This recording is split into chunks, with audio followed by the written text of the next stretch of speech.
রিমালের তাণ্ডব কিন্তু উপকূল থেকে শুরু হয়ে গেছে। দেখতে পাচ্ছেন এই উপকূলকে কিন্তু আসলে 10 নম্বর বিপদ সংকেত দেখিয়ে যেতে বলা হয়েছে আবহাওয়া অফিস থেকে।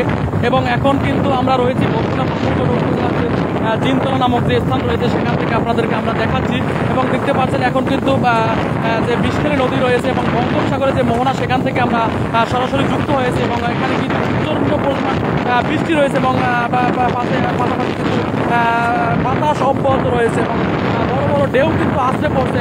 এই যে বিষখালী নদী থেকে কিন্তু বড় বড় ঢেউ আপনারা দেখতে পাচ্ছেন একেবারে কিন্তু এই যে ঘরগুলো আসলে ভেঙে ফেলছে। এই আসলে এতক্ষণ আগেও আমরা এই ঘরগুলো কিন্তু সচল এবং দেখেছি। এখন কিন্তু আসলে সেই ঘরগুলো কিন্তু আসলে আস্তে আস্তে আমরা দেখতে পাচ্ছি বিষখালী নদীতে বিলীন হয়ে যাচ্ছে।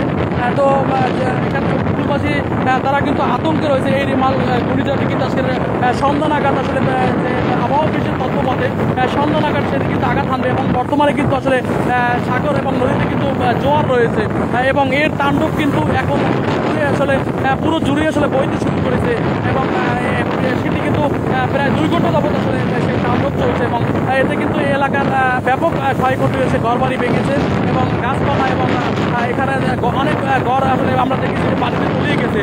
স্বাভাবিক জ্বরের যে কিন্তু এখন আমরা দেখতে পাচ্ছি 7 থেকে 8 ফুট বাড়ি বৃদ্ধি পেয়েছে এবং অনেক ঘর কিন্তু তলিয়ে গেছে এবং তারা যে রান্না করবে সেই ব্যবস্থাটা কিন্তু আসলে দুপুরে নেই এবং তারা কিন্তু না খেয়ে থাকবে। এবং এখানে আমরা দেখেছি উপজেলা পরিষদের পক্ষ থেকে এর আগেও মাইকিং করা হচ্ছে, কিন্তু আসলে এই যে আমরা যে জায়গায় রয়েছে দুর্গম একটি জায়গা এবং দুর্গম একটি এলাকা, এখানে কিন্তু আসলে পড়াশোনা পৌঁছতে পারেনি আমরা, এখান পর্যন্ত আমরা দেখি নাই।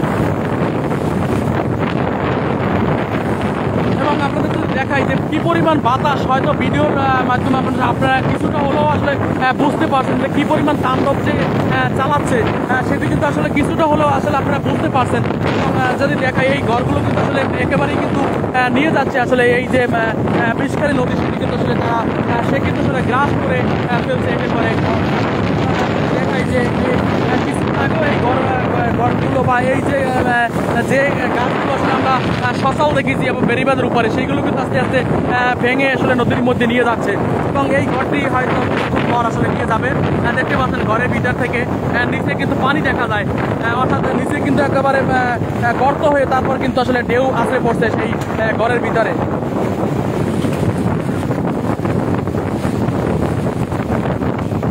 আপনারা যারা আমাদের লাইভে সংযুক্ত হয়েছেন অবশ্যই অনেকেই কমেন্ট করছেন যে কোন জায়গা থেকে আসলে এটি আসলে আমরা সংযুক্ত হয়েছে। এটা বরগুনা পাথরঘাটা উপজেলার যে জিনতলা যে নামক যে জায়গাটি রয়েছে সেখান থেকে আপনাদের সঙ্গে আমরা যুক্ত হয়েছি। দেখতে পাচ্ছেন এত আসলে দুর্যোগপূর্ণ আবহাওয়ার ভিতরেও আমরা দেখতে পাচ্ছি যে মাছ ধরার যে ট্রলার সেটি কিন্তু নিয়ে আসলে সমুদ্রে আসলে সাহসী জেলেরা রয়েছে, তো সেটি কিন্তু আসলে আমরা দেখছি। এবং এখন বর্তমানে আপনারা জানেন যে 65 দিনে অবরোধ চলছে, যার কারণে কিন্তু গভীর সমুদ্রে ট্রলারের সংখ্যা অনেকটাই কম। যদিও কিছু সংখ্যক ট্রলার জানতে পেরেছি যে আসলে এই অমান্য করে, নিষেধাজ্ঞা অমান্য করে তারা কিন্তু চুরি করে মাছ শিকার করছে, তারপরও সেই সংখ্যাটা অনেকটাই কম।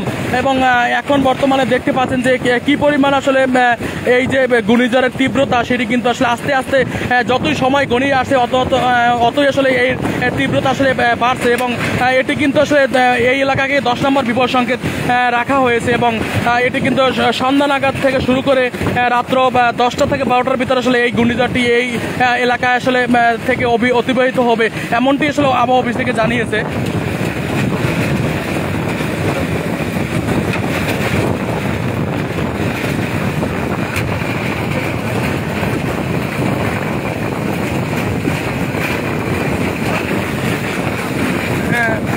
দেখতে পাচ্ছেন একেবারে গাছগুলো কিন্তু একেবারে উপরে ফেলার আসলে সেই অবস্থায় চলে গেছে।